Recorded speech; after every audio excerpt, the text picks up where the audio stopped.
¿Cuánto es lo normal arriba? 4 centímetros. 4, 4, 7, hasta 5,1 van a encontrar en algún libro que les va a decir algún autor. ¿Ve? Esa es la apertura máxima que tenemos. Si nosotros lo abrimos menos de cuánto será una apertura mínima.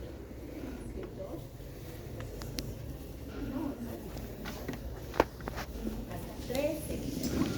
Hasta 13, porque si abrimos menos de 13 es una apertura mínima. Entonces, se dice, para no contar en milímetros, que si entran 3 dedos en mi boca, tengo una apertura máxima. Si no pueden entrar 3 dedos en mi boca, ya tengo una apertura mínima. Entonces, esa será el grado de apertura. ¿Qué más tendremos que ver en la articulación temporomandibular? Los ruidos, ¿verdad? ¿Qué tipo de ruidos tenemos? Chasquido, que es uno, que es hacer sonar mis dedos, ¿no? Chasquido, y crepitación, que es como un ruido más sostenido, como un cierre, ¿no? Entonces, esos dos sonidos tenemos. ¿Qué me va a decir el chasquido? El chasquido normalmente me va a denotar o me va a decir que tengo alteraciones funcionales, ¿sí? En cambio, la crepitación me va a decir que yo tengo alteraciones estructurales, es decir, de forma. Entonces, ya me está dando un inicio. ¿Puedo tener chasquido y crepitación en un mismo paciente? Sí, ¿verdad? Puedo tener los dos sonidos. Voy a ver si es al inicio, al medio, al final, y eso me va a dar más indicios para saber el diagnóstico de mi paciente, pero en general, si tengo chasquidos, tengo alteraciones funcionales. Y si tengo crepitación, tengo alteraciones estructurales. ¿Qué más tengo? La palpación. Con la palpación, ¿qué voy a ver? Dolor, ¿verdad? Entonces, ya estoy viendo grado de apertura bucal, estoy viendo sonidos, ¿verdad? Y voy a ver palpación, es decir, dolor. ¿Dónde tengo que palpar la articulación temporomandibular? ¿Sobre qué línea? Aurículo ocular, ¿no ve? Sobre la línea auriculocular, 12 milímetros por delante del trago. Mi palpación tiene que ser bimanual, bidigital. ¿Por qué bimanual? Porque tengo que hacerlo los dos lados al mismo tiempo. Si solo hago un lado, voy a presionar probablemente solamente un lado y me va a empezar a sonar. Entonces tiene que estar la presión a los dos lados con la misma fuerza, ¿sí? Y bidigital porque tiene que ser con el dedo medio y con el dedo índice. Le digo al paciente que abra y cierre la boca y voy a palpar. Cuando estoy palpando, le pregunto al paciente si tiene dolor, ¿verdad? Pero en estática también palpo y le pregunto al paciente si tiene dolor, ¿verdad? Muy probablemente voy a sentir áreas inflamadas, áreas que tienen mayor volumen, y ahí voy a ver que tiene mi paciente dolor. Existen dos tipos de palpaciones. Una, que es la normal que conocemos, que está en la línea auriculocular, 12 milímetros por delante del trago, y la otra que se llama intrameatal, que ponemos los dedos meñiques hacia adelante, todos ponemos los dedos meñiques hacia adelante, y métanse los dedos en el oído. Hacia adelante los dedos, eso, hacia adelante. Y ahora abran y cierren. Y ahí, no sé, alguien que debe tener sonidos, debe escuchar bien clarito los ruidos que tiene, si tiene chasquido, crepitación. ¿Quién tiene sonidos? José María. ¿Has hecho eso? ¿Escuchas clarito? Ahí se escucha mucho más. Es más, yo por ejemplo no siento sonidos, pero cuando hago eso, siento los sonidos. Escucho los sonidos que tengo. Entonces, es una palpación intrameatal. ¿Qué estoy palpando cuando palpo acá afuera? ¿Qué parte de mi cóndilo estoy palpando? Este es mi cóndilo y estoy palpando aquí. ¿Ve? ¿Qué estoy palpando? El polo externo de mi cóndilo. En cambio, cuando estoy palpando así, estoy palpando borde posterior de mi cóndilo, ¿no? Entonces, en la intrameatal estoy palpando el borde posterior de mi cóndilo, que muchas veces cuando mi zona bilaminar está comprimida, voy a tener mayor dolor, ¿no? Entonces, ahí también voy a sentir dolor. ¿Qué más tengo que ver cuando estoy abriendo y cerrando la boca? Tengo que ver la desviación bucal, ¿no ve? Yo le voy a decir a mi paciente, abra la boca, y va a haber algunos pacientes que van a abrir ¿Ven? Y cuando hacen eso, generalmente suena, se van a dar cuenta que justo cuando hacen ese movimiento en Z es donde suena. O algún paciente que va a abrir así, cierre y cierre recto. U otro que abre así y va a cerrar igual así. ¿No ven? Entonces, tienen que ver esa desviación bucal que existe. Entonces, ahí estamos viendo grado de apertura bucal, estamos viendo dolor en estática, la palpación y en dinámica, estamos viendo desviación en la apertura bucal y estamos viendo sonidos o ruidos, ¿verdad? Esas 4 cosas son bien importantes para saber si nosotros tenemos alguna alteración en nuestra articulación temporomandibular. Si nosotros tenemos una de esas, muy probablemente ya vamos a tener alguna sintomatología, es decir, dolor en el paciente, algún problema ya de la articulación temporomandibular. Pero también tenemos que saber que nuestras alteraciones del ATM no solamente pueden ser alteraciones del complejo condilodisco, sino también pueden ser alteraciones musculares. Y también tenemos que palpar los músculos.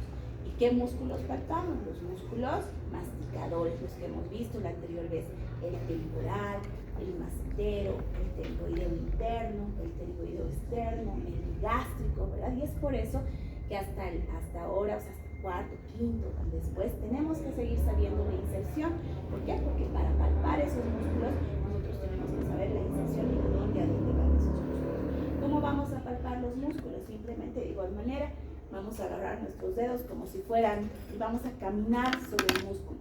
Tenemos que saber, aquí está nuestro temporal, teníamos fibras verticales, fibras oblicuas y fibras horizontales. Entonces voy a palpar mis fibras verticales, ¿verdad? ¿Y qué le voy a decir al paciente ahí si tiene algún dolor? Voy a palpar mis fibras oblicuas, voy a palpar mis fibras horizontales, ¿verdad? ¿Qué más le puedo decir al paciente? Que en ese momento que yo estoy palpando, realice el movimiento con el que ese músculo se contrae. Por ejemplo, las fibras verticales de mi temporal, ¿cuándo se contraen? ¿En qué movimiento? Cuando elevamos la mandíbula.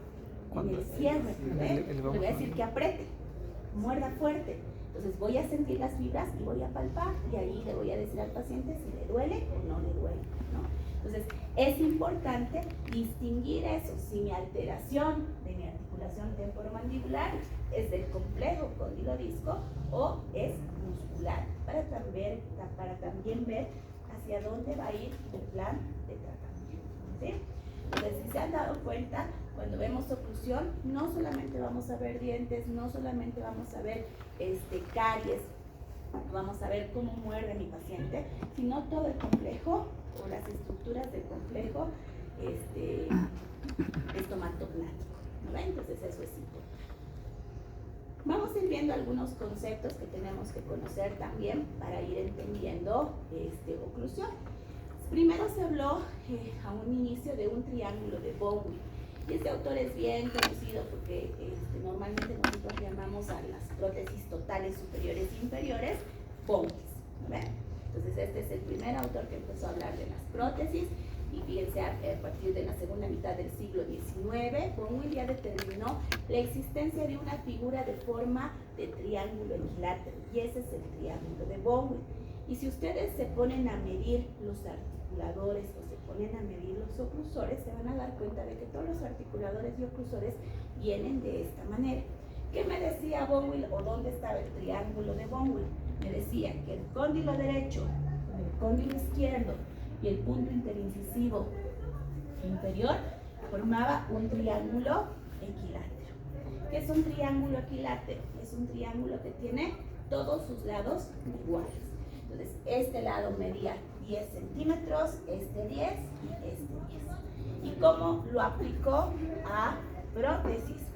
Creó empezaron a ver los oclusores, y en los oclusores ponían este sector que correspondía al cóndilo derecho, el cóndilo izquierdo de 10 centímetros, y nosotros teníamos que posicionar a nuestro punto interincisivo inferior a 10 milímetros de igual manera en los articuladores, ¿no? Entonces todo se empezó a crear a partir de este triángulo.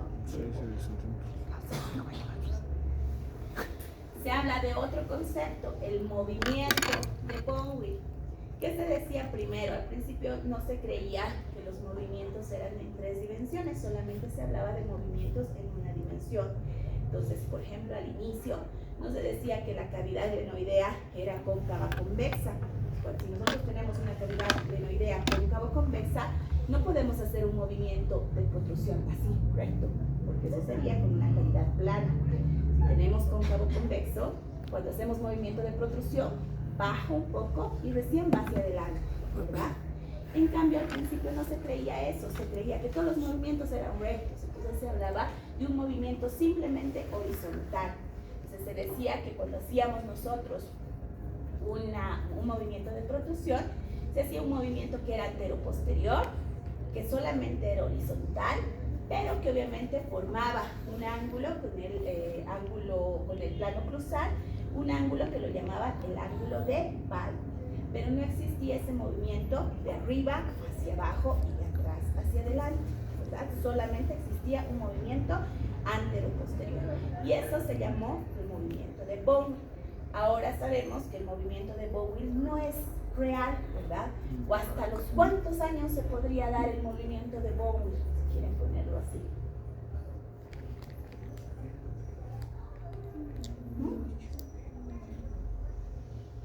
No hemos dicho si es un movimiento antero-posterior horizontal, significa que mi cavidad glenoidea y mi cóndilo son planos. ¿Cuándo son planos mi cavidad glenoidea y mi cóndilo?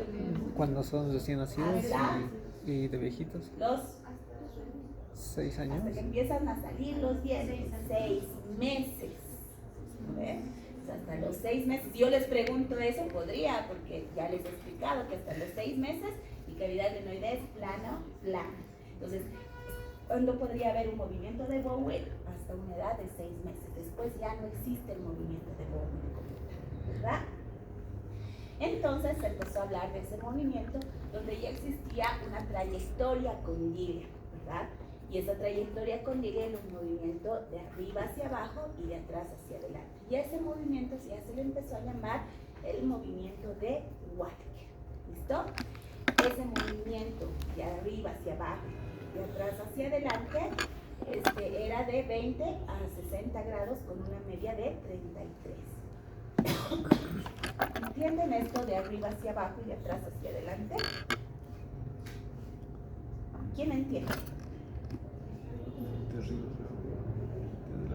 O sea que puedes hacer así, así y así. Estos movimientos te están hablando de la trayectoria condyle. Yo tengo mi cavidad glenoidea. Por eso pues que puedes hacer protrusión y a la vez apertura. Tengo mi cavidad glenoidea, ¿no ves? Y tengo mi cóndilo, están aquí. Cuando yo hago un movimiento de protrusión, ¿de dónde a dónde se ve el movimiento? ¿Dónde estoy? ¿Atrás? ¿Hacia adelante? Sí. ¿No ves? Sí. Ese sería un movimiento recto. Si hago esto, ¿de dónde a dónde se va a mover mi cóndilo? De delante hacia atrás, de abajo Sigue atrás. De atrás adelante. hacia adelante y de arriba hacia abajo. ¿Sí? Entonces, ¿de quién está hablando cuando estamos hablando de este movimiento antero-posterior o de arriba hacia abajo y de atrás hacia adelante? Estamos hablando del cóndilo.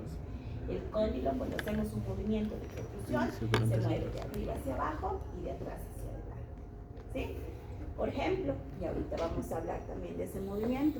Cuando yo hago un movimiento de lateralidad, lo mismo, tengo aquí mi cóndilo, mi cavidad glenoidea, hago esto.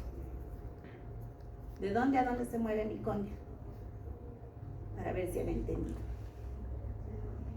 De arriba hacia abajo. De atrás hacia adelante y de fuera hacia adentro. ¿No ven? Entonces, cuando estoy hablando de esos movimientos, estoy hablando del movimiento condilar, ¿sí? Para que no se olvide. ¿Listo?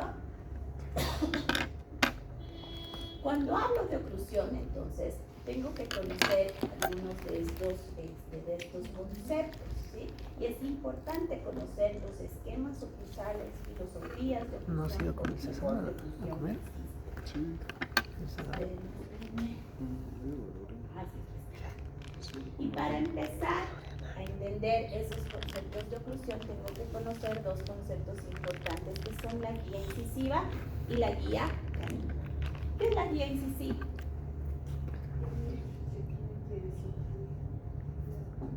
Es el contacto visual entre incisivos.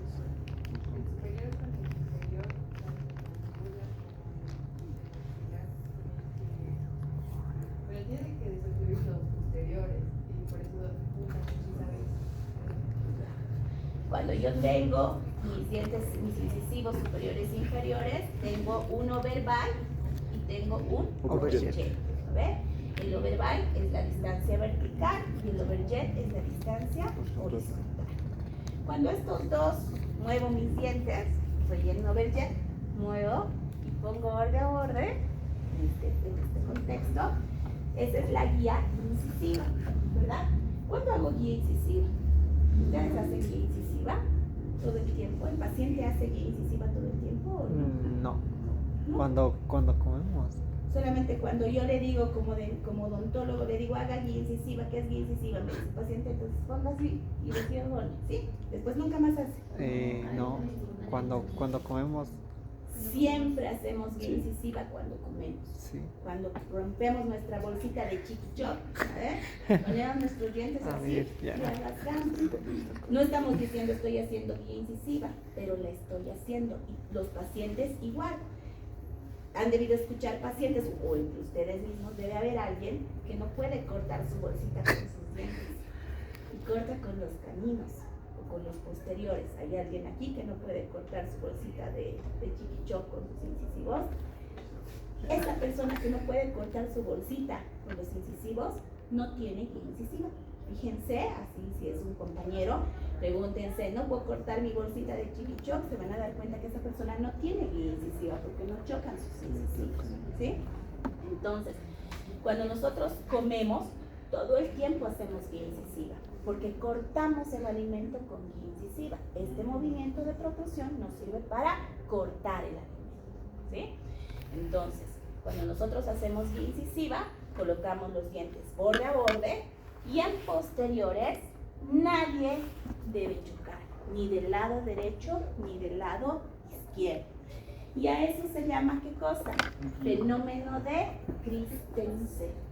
¿Ve? El fenómeno de Christensen es la desoclusión posterior que existe cuando hacemos guía incisiva. ¿Qué más nos tenemos que acordar? Que ya han llevado, yo sé, en fisiología, la guía canina. ¿Qué es la guía canina? Colocamos en este caso ahora caninos, ¿eh? Borde a borde. Si pongo del lado derecho, nadie tiene que chocar ni del lado derecho ni del lado izquierdo. Solamente mi canino. Entonces, solo choca mi canino. Aquí nadie choca y a este lado tampoco nadie choca. Esa es una guía canina. De igual manera, existen pacientes, existen personas que no tienen guía canina. Cuando ustedes jovencitos, o cuando recién les erupciona el canino, no sé si han visto a un jovencito que recién le ha erupcionado el canino a los 14 años, 12, depende de la edad. ¿Cómo son sus caninos? Súper puntiagudos. ¿A ver? Y usted decía, ¿cómo son sus caninos? ¿Siguen siendo súper puntiagudos? Ya se van desgastando. Debe haber de alguien que tiene los caninos súper puntiagudos, así como vampiro. Fíjense, del que tiene súper puntiagudo su canino, les apuesto a que no tiene guía canina, porque no desgasta, ¿sí? Entonces se van a dar cuenta cuando vean a alguien así, oye, bien puntiagudo es tu canino, ¿verás guía canina? Se van a dar cuenta que no tiene guía canina. ¿Por qué? Porque lo normal es que ese canino se vaya desgastando con la guía canina. Entonces ustedes, por ejemplo, tienen guía canina, pero yo probablemente ya no tengo, probablemente yo ya tengo otro tipo de oclusión que no es mala, pero que ya no tiene guía canina, que ahorita la vamos a ver, ¿sí? Entonces tenemos que acordarnos de esos conceptos, ¿listo? Entonces, el primer tipo de oclusión, filosofía de oclusión, engrame muscular, engrame oclusal o como lo llamaban en fisiología. ¿Sí? Porque, o sea, son 5. Locución mutuamente protegida, la función de grupo, libertad encéntrica, céntrica larga y oclusión balanceada. ¿Cómo las llamaban en fisiología de locución? Mutuamente protegida. No, pero Sí, esa es una de las 5. Filosofía. Entonces, esos son tipos de oclusión, filosofías oclusales, engrames musculares, engrames oclusales, como quieran llamarlo, así lo van a encontrar en los libros. ¿Sí? Una de ellas es esta, que es la oclusión mutuamente protegida. ¿Qué tiene la oclusión mutuamente protegida? Tiene guía incisiva y tiene guía canina. ¿Por qué? Porque se dice que cuando hago protrusión, mis incisivos protegen a mis posteriores. Cuando hago guía canina, mi canino protege a mis otros dientes. Cuando tengo oclusión céntrica, se supone que yo ocluyo mis dientes, y si pusiera un papelito entre mis dientes anteriores, ese papel saldría sin rasgarse. Y ahí mis posteriores están protegiendo a mis anteriores. Y todos mis dientes protegen a mi articulación temporomandibular. Entonces, esa es la característica de la oclusión mutuamente protegida. Si yo tengo ese tipo de oclusión, se dice que tengo un buen engranaje, tengo un buen soporte y la fuerza la voy a tener cerca al eje del diente, ¿verdad? Entonces, tengo guía canina, tengo guía incisiva, la oclusión está en relación céntrica funcional y la máxima intercuspiración coincide con la relación céntrica. Ahora nos vamos a acordar de esos dos términos también, que es la oclusión céntrica y que es la relación céntrica.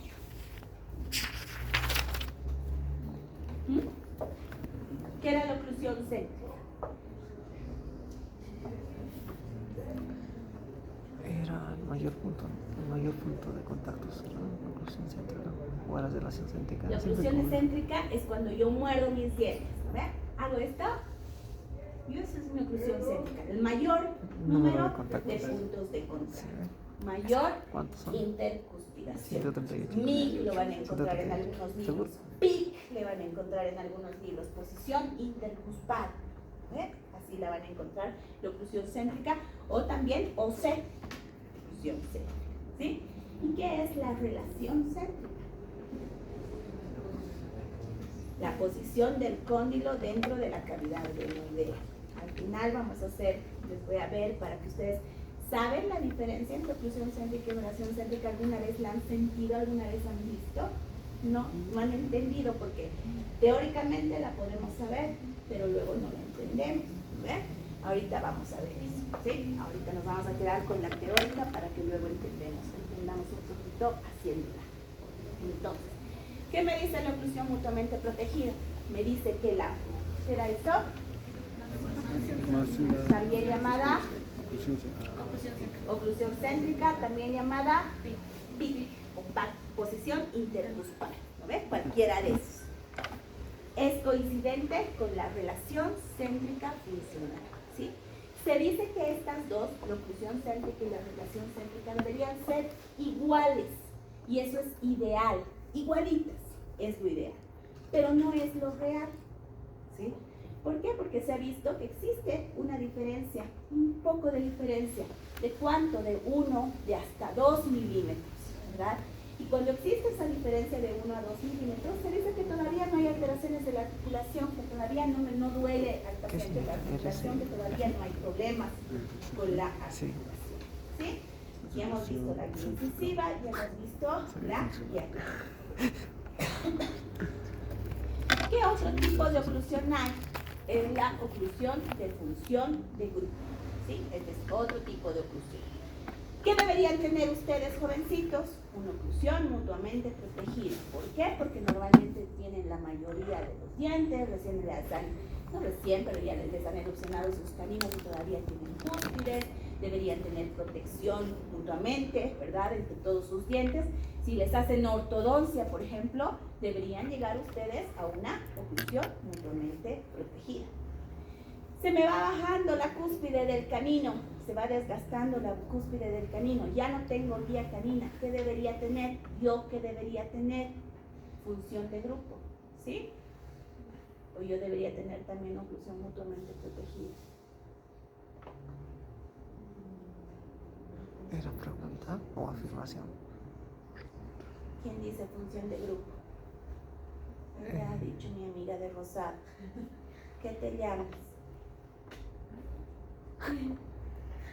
¿Tú has dicho, no ves, función de grupo? ¿No? ¿Quién ha dicho función de grupo? Sí, tú. No, tú, ¿no? ¿Quién ha dicho función de grupo? Jocelyn ¿Por Bosco. puntos? Sé tu nombre, te conozco. Sé dónde vives, estás reprobada. ¿Por qué? Porque yo no soy vieja. Ahora me digo tener función de grupo todavía. ¿Qué pasa con la función de grupo? Mi función de grupo, ¿cuándo puedo tener función de grupo? Cuando mi canino no está determinado o no está dispuesto a recibir toda la fuerza de la masticación. Cuando yo hago este movimiento del canino, fíjense, mi canino está recibiendo toda la fuerza de masticación. Entonces, ¿qué pasa si mi canino tiene una raíz chiquita? Normalmente la tiene grande, por eso está predeterminado a recibir fuerzas de oclusión. Pero ¿qué pasa si mi canino es chiquito? ¿O qué pasa si no lo tengo? ¿Se Si usan lo he los perdido, premolares? y voy a hacer una prótesis parcial donde voy a reponer mi canino, o una prótesis fija donde voy a hacer un puente que reponga mi canino.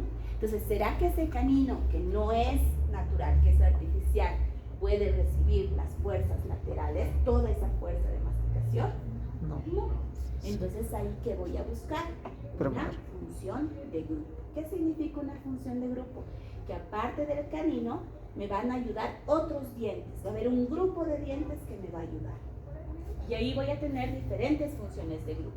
Voy a tener función de grupo anterior, voy a tener función de grupo posterior y función de grupo total. ¿Sí? ¿Qué me tengo que acordar primero? Me tengo que acordar primero del lado de trabajo y del lado de balance. ¿Se acuerdan del lado de trabajo y del lado de balance? Cuando yo muevo mi mandíbula hacia el lado derecho, ¿cuál es mi lado de trabajo?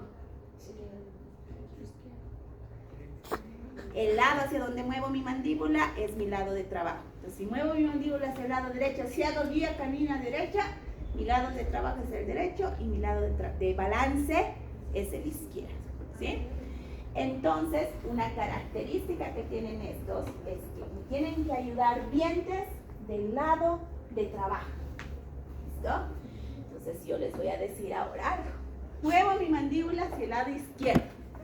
Y aparte de mi canino, choca mi incisivo. ¿Qué tengo? Función de grupo. Función de grupo, Sí. anterior, posterior o total. Anterior y... Anterior. Sí, A ver. anterior. Aparte de mi canino, choca incisivo y choca un premolar. ¿Qué tengo? Anterior y posterior. Función de grupo, anterior y posterior. Anterior y posterior. Total, porque hay un diente anterior y un diente posterior.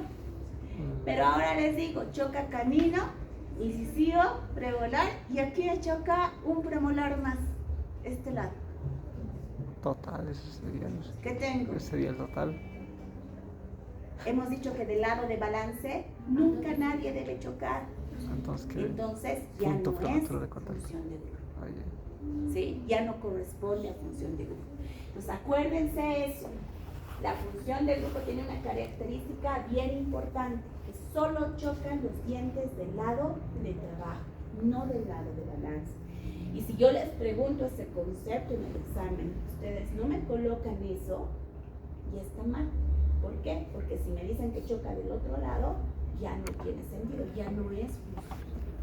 ¿Sí?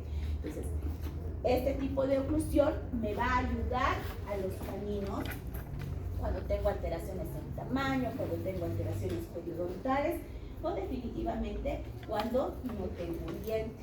Por ejemplo, ¿este qué es?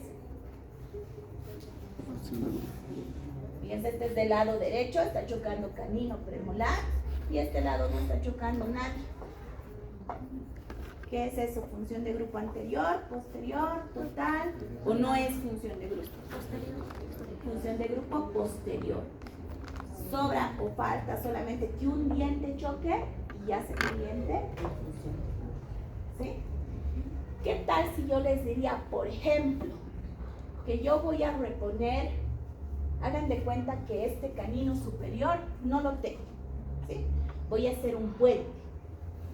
Y ese puente obviamente se va a apoyar en el lateral y en el primer premolar. ¿Estaría bien que yo busque esa función de grupo? Sí. ¿Sí? Sí. Con ese mismo diente así tal cual como está. Ah, no. No, ¿por qué? No. Porque el premolar también va a ser corona. Entonces, si le voy a dar función de grupo, me ayudaré con otros más. Tal vez le daría fuerza también al molar. segundo premolar Al y molar. al incisivo más, ¿verdad? Al molar. Entonces, así ustedes tienen que ir pensando cómo van a hacer su restauración. Por eso les digo, esta parte de oclusión es bien importante entenderla. Probablemente ahora no lo entiendan tanto, pero cuando vayan haciendo casos y vayan viendo casos en fija y en Bremo, vayan aplicándolo, porque es interesante e importante conocer e ir viendo qué es lo que yo voy a buscar en cada paciente. Muchas veces cuando buscamos oclusión o cuando hacemos, por ejemplo, una prótesis fija, ni nos fijamos en esto. Y luego nuestro puente fracasa. ¿No ve? ¿Por qué? Porque no le hemos dado una buena funcionalidad. Entonces eso es bien importante. ¿Sí? Entonces ya les he dicho, las características de la función de grupo incluyen que todo debe distribuirse en el segmento del lado del trabajo, nunca del lado de balance. Entonces eso es importante porque si no voy a tener interferencias. ¿Ya? Tengo una función de grupo anterior, tengo una función de grupo posterior, ya lo hemos dicho, ¿verdad? Y generalmente esto ha sido apoyado por varios autores y normalmente, como les digo, una persona que tiene una función mutuamente protegida, a lo largo de la edad, el canino se va desgastando y llega a tener una función de grupo que tampoco es mala porque sigue siendo una oclusión natural, una oclusión normal. ¿Listo? Pero sí dice. Pancake. Les había dicho que la oclusión mutuamente protegida tenía varias características. ¿Cuáles eran esas características? Tenía guía incisiva, sí. Tenía guía canina, Sí. oclusión céntrica, Sí. igual a relación céntrica. Y ese igual que habíamos dicho que era ideal, más no real. Habíamos dicho que había una diferencia entre oclusión céntrica y relación céntrica, que algunos autores dicen que puede ser hasta 2 milímetros. Entonces, esos autores empezaron a hablar de estos conceptos, de céntrica larga y de libertad en céntrica. Y de libertad en céntrica. ¿Sí? ¿Cuál es la diferencia entre esos tres conceptos? Son los mismos. Tienen guía incisiva, tienen guía canina, tienen oclusión céntrica, tienen relación céntrica, pero la diferencia es la igualdad. La oclusión mutuamente protegida dice que son igualitas, ¿sí? Pero vino otro autor y dijo, no, en realidad no son iguales, son un poquito diferentes. Y la libertad encéntrica me dijo que era diferente hasta 0.2 milímetros. Y la céntrica larga me dice que es diferente hasta 2 milímetros, ¿sí? Tiene exactamente lo mismo todo, solamente tiene esa diferencia. Y me dice que todavía no hay alteraciones funcionales. En algunos libros no van a escuchar hablar de estos dos conceptos, porque todos los convierten en oclusión mutuamente protegida porque sigue sin haber alteraciones en la articulación temporomandibular. Pero en otros libros sí van a escuchar hablar de la libertad encéntrica y de la céntrica larga, que son muy similares, solamente que hay una diferencia. ¿De cuánto? En céntrica larga hasta 2 milímetros y en libertad encéntrica de 0 a 2 milímetros. ¿Listo? Esa sería la diferencia. Y finalmente tenemos la oclusión balanceada. ¿Qué es la oclusión balanceada? La oclusión balanceada me dice que yo tengo contactos simultáneos en movimientos excéntricos y en estática de 3 puntos, una anterior y 2 posteriores. Por lo tanto, en una oclusión balanceada no va a haber guía incisiva y no va a haber guía canina. ¿Por qué? Porque cuando yo haga guía incisiva, en vez de chocar solo aquí adelante, va a chocar un punto aquí y otro punto aquí, derecho e izquierdo. por lo menos uno, pueden ser toditos mis dientes. Pero ¿qué característica tienen que tener? Que deben ser simultáneos. Simultáneos. Es decir, toditos al mismo tiempo. ¿Sí? Entonces hago guía canina y aparte de chocar a mi canino, choco un diente a este lado y otro diente a este lado. 3 puntos, un anterior y 2 posteriores, simultáneamente. ¿Sí?